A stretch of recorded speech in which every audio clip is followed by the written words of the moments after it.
আসসালামু আলাইকুম প্রিয় দর্শক, কেমন আছো তোমরা সবাই? আলহামদুলিল্লাহ আমি ভালো আছি। আজকে তোমাদের সাথে শেয়ার করব মুরগির কলিজা ভুনা রান্নার রেসিপি, আর সাথে থাকবে দেশি মুরগির ডিম। তো এই জন্য আমি প্রথমে দেশি মুরগির ডিমগুলোকে সিদ্ধ করতে দিয়েছি। আর একটা কথা, ডিমগুলো আমি ভালোভাবে ছিলতে পারিনি, কারণ ডিমগুলো একদমই টাটকা ছিল সেই জন্য। তো এখানে আমি মুরগির কলিজা আর গিলাগুলো ভালোভাবে কেটে ধুয়ে নিয়েছি। তোমরা দেখতেই পাচ্ছ কিভাবে কেটে নিয়েছি। আর তোমরাও কিন্তু এভাবেই কেটে নিবা, তাহলে কিন্তু মশলাটা ভিতরে ঢুকবে, খেতে ভালো লাগবে। তো প্রথমে আমি একটা ফ্রাই প্যান তুলে দিচ্ছি। এরপরে এখানে আমি পরিমাণ মতো সয়াবিন তেল দিয়ে দিচ্ছি। পরে পরিমাণ মতো লবণ, পরিমাণ মতো হলুদ দিয়ে ওখানে দেশি মুরগির ডিমগুলো ভালোভাবে ভেজে নিব।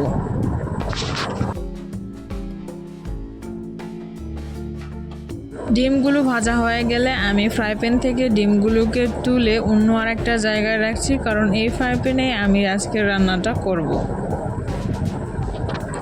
এরপরে ওই ফ্রাই প্যানে যে তেলগুলো আছে ওগুলো ফেলে দিব না। তারপরে ওখানে আমি পেঁয়াজ কুচি দিয়ে দিচ্ছি 1 কাপ পরিমাণ। এরপরে আমি এখানে দিয়ে দিচ্ছি থেতো করা রসুন। আর এরপরে আমি এখানে দিয়ে দিচ্ছি আরও কিছু পরিমাণ সরিষার তেল, কারণ ওই তেল দিয়ে আমার রান্নাটা হবে না। এই জন্য আমি পরিমাণ মতো সরিষার তেল আগেই দিয়ে দিলাম। এতে করে কিন্তু তরকারির কোনো গন্ধ থাকবে না আর ভালো লাগবে খেতে। তো যাই হোক, তারপরে আমি ওখানে পরিমাণ মতো লবণ দিয়ে দিলাম। এরপরে আমি এখানে পরিমাণ মতো গুঁড়ামরিচ দিয়ে দিচ্ছি। এরপরে আমি এখানে পরিমাণ মতো হলুদ দিয়ে দিব।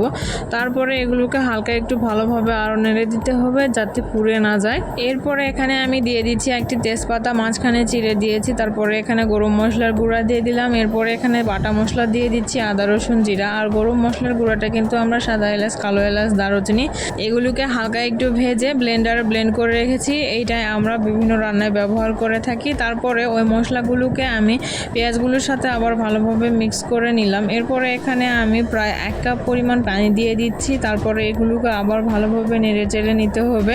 আর এর পর্যায়ে কিন্তু মশলাগুলোকে একটু ভালোভাবে কষিয়ে নিতে হবে।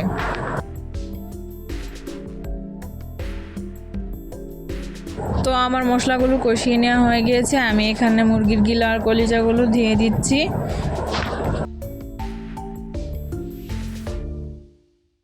এরপরে এগুলোকে নেড়েচেড়ে মশলার সাথে ভালোভাবে মিক্স করে নিব। আর হ্যাঁ, আমি কিন্তু আমার এই রান্নাতে সবগুলো মশলা কিন্তু আমার রান্নার পরিমাণ অনুযায়ী ব্যবহার করেছি। তোমরাও যদি রান্না করে থাকো তাহলে অবশ্যই তোমাদের রান্নার পরিমাণ অনুযায়ী কিন্তু সব মশলা ব্যবহার করতে হবে। তারপরে আমি নেড়েচেড়ে মিক্স করে নিয়ে ঢাকনা দিয়ে ঢেকে দিয়েছিলাম। বেশ কিছুক্ষণ পরে ঢাকনাটা খুলে আবার একটু নেড়ে দিতে হবে, কারণ যেহেতু মশলা এখানে বেশি ব্যবহার করা হয়েছে তলানিতে লেগে যেতে পারে। এই জন্য কিন্তু ঘন ঘন নেড়ে দিতে হবে। আবার একদমই বেশি নাড়লে যেন আবার কলিজাগুলো কিন্তু আবার যেন ভেঙে না যায়, সেভাবেই কিন্তু নেড়ে দিতে হবে। আমি কিন্তু আর ঢাকনা দেইনি। এভাবে নাড়তে নাড়তে যখন এরকম হয়ে আসবে তখন এখানে আমি ডিমগুলো দিয়ে দিচ্ছি। এরপরে এটাকে ভালোভাবে আরও একটু নেড়ে চেড়ে কিন্তু নামিয়ে নিতে হবে। আর আমার রান্নাটা কিন্তু প্রায় শেষের দিকে, তোমরা দেখতেই পাচ্ছ। তোমাদের কাছে যদি আমার ভিডিওগুলো ভালো লাগে তাহলে অবশ্যই আমার চ্যানেলটি সাবস্ক্রাইব করবে এবং একটা লাইক, একটা কমেন্ট করবে, কারণ তোমাদের একটা লাইক, একটা কমেন্ট আমাকে অনেক বেশি ইন্সপায়ার করে। তো যাই হোক, এভাবে কিন্তু নাড়তে নাড়তে আমার রান্নাটা কিন্তু হয়ে গিয়েছে। আর তোমরা দেখতেই পাচ্ছ যে কত সুন্দর একটা কালার এসেছে আর কতটা সুন্দর লাগছে দেখতে। তোমরা কিন্তু আমার এই রেসিপিটা ফলো করে বাসায় এভাবে রান্না করতে পারো, তাহলে যে কেউ কিন্তু মুরগির কলিজা বা গিলা খেয়ে নেবে, কোনো রকম কোনো সমস্যা করবে না। তো সবাই ভালো থাকো, সুস্থ থাকো। আজকের ভিডিওটা আমি এখানে শেষ করছি। খুব শীঘ্রই দেখা হবে নতুন আরও একটি ভিডিও নিয়ে। আল্লাহ হাফেজ।